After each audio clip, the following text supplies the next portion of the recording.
You know that shot where everything went wrong? The framing was off, there's a stranger walking through the background, or you clip the top of someone's hat or head and there's just nothing you can do about it. At least that used to be true. In iOS 27, the moment you tap the shutter isn't the final word on your photo anymore. Apple just announced 3 AI editing tools coming to the Photos app that let you grow the frame, erase what shouldn't be there, and a third one that actually lets you reposition the camera after you've already walked away from the shot. It sounds physically impossible, but I'll show you exactly how it works in just a minute. Now, let's start with cleanup because it's probably the one you'll use first. You have a great photo, but there's a random tourist in the background or a power line cutting across the sky or just a chair that shouldn't be there, ruining the whole composition. Previously, cleanup was kind of for small, minor details that you wanted to remove, and I guess it was good at that, but it wasn't great for anything larger. The new version though, it can tackle even bigger distractions. You go into Edit, then Tools, then tap on Cleanup. Then just select what you want gone either by tapping on it or scribbling over it, and Apple gives you 3 options here. You've got Fast, Auto, and High Quality. Fast is exactly what it sounds like. It runs right on your phone, and it's perfect for small background items that aren't touching your subject, like a stray coffee cup behind someone. And I think the previous version of Cleanup was just this fast feature. Auto lets the system decide which mode makes sense for the job. And then there's High Quality mode. And there's a secret behind how that works because it's actually tapping into something much more powerful than the chip inside your phone. It sends your image up to private cloud compute, where Apple's latest image models do the heavy lifting and fill in the gaps with way more precision than your phone can handle locally in a privacy protecting way, and the results are honestly impressive. As you can see here, I removed a chair and a stuffed animal from a photo of a kid reading a book. And when I say removed, I mean not only is it completely gone, but what's been replaced that was behind it looks great. The windowsill behind the chair filled in naturally. The clothing edges came out right. Even the kid's striped sock was replicated naturally in a way that you couldn't tell that the leg and foot weren't in the original image. It figured out from the other foot that was present and the other sock that was there how to make the other foot match. So to reiterate, fast is great when speed matters and the object is tiny and in the background, but switch over to high quality when the object kind of overlaps complex structures or sits near your subject, or when the edges really matter because fast mode just isn't built for that level of detail. Or you can just leave it on auto and have Apple Intelligence figure it out. Just know that because high quality hits the cloud instead of running on your phone, it might count toward daily usage limits once iOS 27 ships. Now, during the beta, those limits aren't in place. You can test these out as much as you want between now and release. But sometimes the problem isn't what's in the photo, it's what's missing. That's where Extend comes in. It's for when you need to add a bit more room to let a subject breathe or to fix a horizon. Maybe you framed the shot too tight, or you need a different aspect ratio for a thumbnail or a banner, or you just want more headroom above someone's head before you post it. That's where Extend comes in. Extend literally grows your photo beyond the original borders. You choose which size to expand, and the AI generates new pixels that match what should be there. It continues the background and foreground and keeps the lighting consistent. You can add about 25% on any side, which is honestly a lot more room than it sounds like when your photo feels cramped.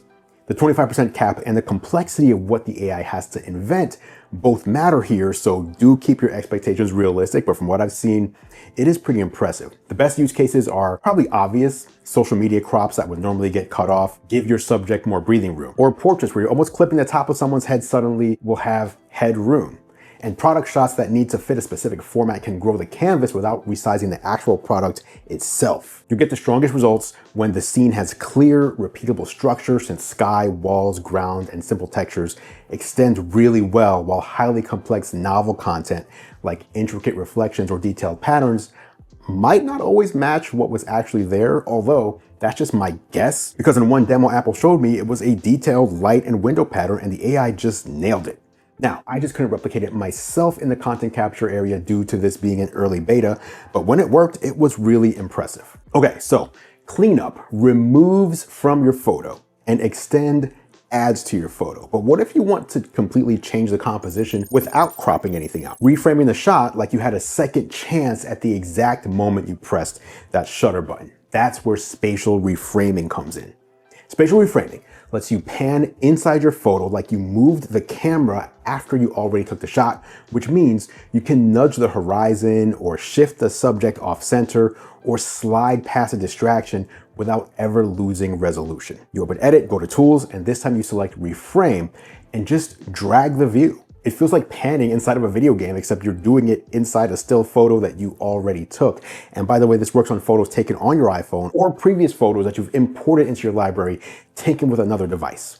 The system shows you a preview generated right on your phone. Then it sends both the original photo and the new preview up to private cloud compute, where Apple servers fill in the newly exposed edges with high quality detail you just wouldn't be able to get locally. And in the demo, Apple showed me a portrait that looked good, but they wanted to line up the eye line with the camera. Now, this is something that you can use spatial reframe for, and previously you'd need to actually take a whole new picture. Again, the subject wasn't quite making eye contact with the camera. By reframing slightly, they fixed the angle. The person suddenly looked more engaged, like their photographer had stepped 2 feet left before hitting the shutter. They also showed a dog photo where reframing tightened the shot and gave the dog a more heroic and regal look. Because this tool relies on cloud processing for final fill, again, it might also count towards those daily usage limits outside the beta.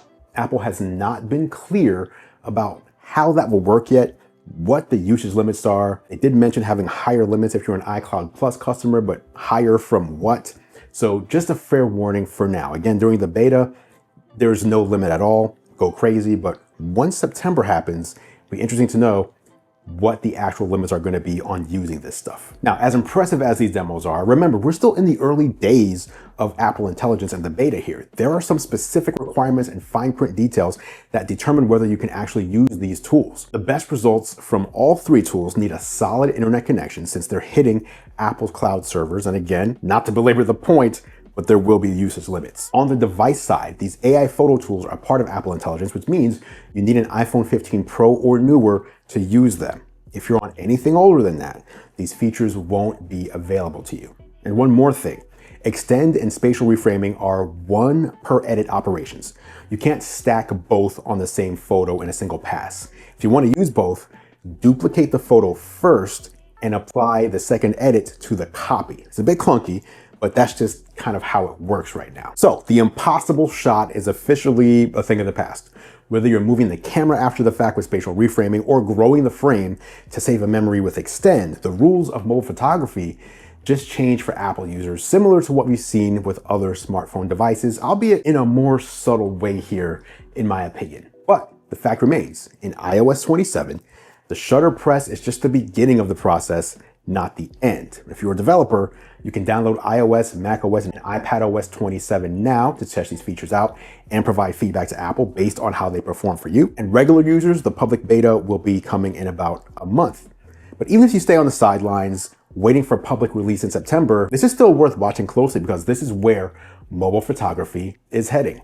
I'm diving deep into Siri AI next to see if the rest of Apple Intelligence is as impressive as these photo tools, so hit subscribe so you don't miss that one. Thanks for watching as always, guys. I appreciate your support. I'm Andrew Edwards, and I will catch you in the next video.